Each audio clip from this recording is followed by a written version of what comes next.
In the world, but not of the world. Time doesn't exist, and this matrix will have you thinking you have something to prove before your clock ends. When you know, you just know. And saying you're an infinite, multidimensional chaos being, God, is not enough. You must feel that, embody that, strive for that pure essence of the all. Now, in this pure essence of knowing, you understand that you did make a choice to come back here and experience this human journey. We've mapped our journey out and planned this thing to a T for us to go through this human. We have free will, true indeed, but it's all in accordance and in conjunction with your purpose. The purpose you picked from the greatest greatness.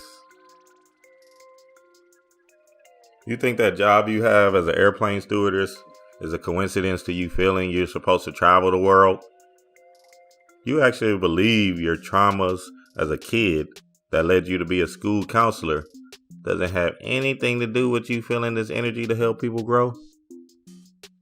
What? So you saying your kids was an accident, right?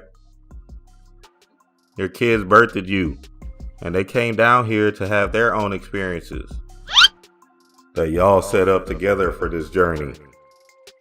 Why do you think you call your son Pops and your daughter Mama or Mommy? The timeline is backwards, and we're walking out our path we set out.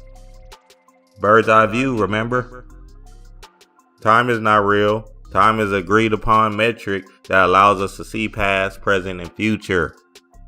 Your purpose is mapped out and set in stone on how your journey is going to play out. The key is live in the present, live in the now, and remember, you're going back